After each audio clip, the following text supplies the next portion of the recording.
So we're out searching for some chaga here, and we find a dead partridge in a tree, but the tree is growing right through the dead partridge. It's only odd because we see on the snow here, all these feathers are fresh and they're on top of the snow.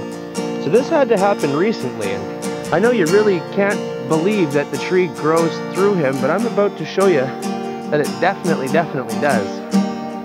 And I don't know whether some animal impaled him on purpose, but if you look, that branch goes right through his tummy. It's not wrapped around his wings or nothing.